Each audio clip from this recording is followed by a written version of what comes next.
G'day mates, how's it going? Welcome to my YouTube channel. Today I'm going to be making a tutorial guide on where to drop in Fortnite Season 9. Most of the videos I've seen on this topic have covered different drop spots and why they're good, but I want to take it one step further and I want to help you guys not just identify what good drops are, but what is the best drop for you depending on your playstyle. This can apply for the regular game mode as well, but we'll mostly be focusing at maximizing your points scored in Arena and the World Cup qualifiers. To do this, we're going to first need to identify which of the following three categories you are the strongest at. So aiming, building, and decision making. I understand Fortnite is an incredibly complex game and it's hard to boil it down to three elements, but most players will know which of these areas they are the best and worst at. If you're a less confident and newer player to tournaments and Arena, focus on the drops I suggest for decision makers. These are safer and far easier to make it through early and mid game and then go on to get to late game from. They're just a little bit safer in general. Now we're going to break down the drop locations that are best suited for your specific strengths and leave you with 3 different drop spots for each area that I believe are going to be the strongest for your playstyle. If you're the kind of player who spends 10 hours a day grinding Kovacs high scores and rely purely on your aim to get through a fight, especially in the early game, then you're going to want to pick a drop that is either an enclosed space where Timmy the Playground Warrior can't just 90 to sky limit over you, or somewhere with a lot of buildings very close together. In these areas, you'll be able to keep the advantage with minimal building and focus primarily on landing shots instead of getting into advanced high ground retake fights.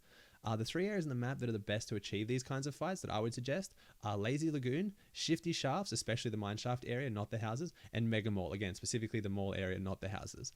All 3 of these areas are very, very awkward for someone if they're going to rely on their building because it's either in a congested area where you can't build up to a certain height, like Shifty Shafts, or it's going to be like the ship at Lazy Lagoon or Mega Mall, where it's very congested by already prefabricated builds, or there's a lot of half walls that get placed. So it's going to lend itself to someone who's a little bit more methodical with their aim and doesn't overbuild as much, because if someone's got a really advanced high ground retake move they're going to use on you, they're not going to have the room to deliver it here. So it's going to lend itself more to your strengths of aim. Now, moving on to building, if you are someone who spends 10 hours a day 1v1ing your friends in creative and you're the guy who 90s to sky limit like I just talked about, you're going to want to go to an area that has a lot of easily farmable mats and a lot of open space to be able to pull this off. Obviously, you're not going to want to burn through too many mats and do massive high ground retakes in your very early game fights, but it doesn't mean that if you're someone who relies on building, you can't still play to those strengths. So this playstyle more than the other two leaves you with more flexibility of where to go. However, I would prioritize one of these drop locations depending on how aggressive you are. So Pleasant Park or Paradise Palms if you're feeling more confident and want to have a more contested drop, or I would go Fatal Fields if you're a little bit less aggressive and you want to have a less contested drop. All 3 of these locations have easily farmable mats inside the houses and also in some of the areas outside them, but also gives you a lot of room to be able to move around in and actually have a proper build battle. Again, like I said, I wouldn't suggest doing massive build battles in the early game regardless of how good you are, but instead of going to somewhere like I talked about with the people who rely on aiming, you still want to make sure you have the room to be able to prioritize that and have the mats to be able to pull it off properly. If you're going to rely on being able to actually outbuild your opponent, you're going to need the space to do it. So I would go to one of these 3 drops depending on how aggressive you are. Now, moving on to decision making, this is the slightly safer drop that prioritizes gaining information as you fly in and then using this information to best make your next move. These drop spots are relatively uncontested but do not have an incredibly high amount of loot, but leave you with easy rotations to surrounding areas depending on whether your enemies have gone, which will get you more loot. So this is also the drops I would recommend if you're newer to competitive and are struggling to gain points, as you'll survive early and mid game far more by going to these drop locations. These are less rigid than what the other 2 playstyles are, and you'll not always be dropping to the exact same spot, rather a kind of combination of locations in a close area. So for this playstyle, you want to focus on landing at any of the drones around the map, preferably the ones near Paradise Palms or Fatal Fields, or the pirate ship Lava River near Pressure Plant.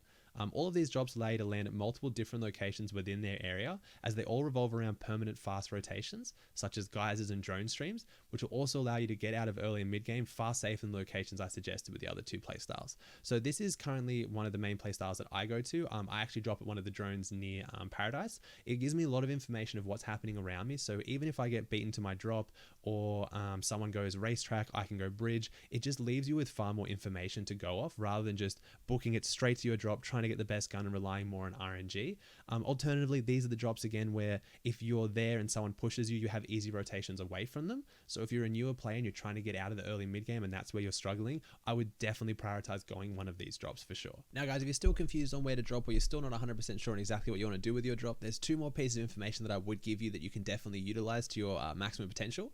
It's lootlake.info. I'm going to link it in the description down below. It's basically an interactive Fortnite map where it will show you every chest spawn location, every mushroom, every apple, every banana, literally anything you could want to know on the map. You can turn different things on, you can play around with it, and it'll really help you not just with your initial drop, but also your rotations. It'll tell you where vehicles are, everything like that. So definitely take a look at that if you need some more help with it. Also, again, learn from the best. There was a picture put together recently on Twitter that's gone around that I'm going to link in the description down below that shows every single drop. It is only duos, but it shows every single drop of the duo qualifiers for the Fortnite World Cup. So you can see where all the pros are going, where the best of the best go, and then try and figure out again, like I've discussed, why they might be going there. Obviously, they're going to have no weaknesses in their gameplay. They're all the best, but at the same time, it does give you an idea of where you want to go to make sure you're getting maximum loot and maximum rotations. Thanks for watching, guys. I really appreciate it. I hope this video has helped you figure out not just a new drop location, but the best drop location for you personally. Obviously, it would be best if we all had no weaknesses in our gameplay, but that just isn't the case. If you want to get better as a player, you need to work on your weaknesses, but to not play to your strength is just to waste your advantage as a player. Identify a drop that favors your playstyle and watch how many more points you'll get, how little you die off spawn, and how much more fun you'll have. It really is about identifying those strengths and playing to them, guys. Obviously, you can go into creatives and work on your building if that's your weakness, and that's definitely what you need to become a more all-rounded player and if you're going to want to qualify.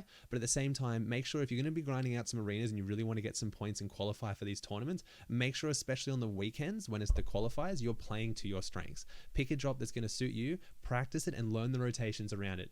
If you have any more questions, guys, or you have any suggestions, or you wanted to leave your opinion, please let me know in the comments section down below, guys. I'm going to be putting a lot more content out like this in the future. So thanks for watching. If you haven't already, please like the video and subscribe with post notifications on, and I'll be posting a lot more material in the future. Thanks, guys.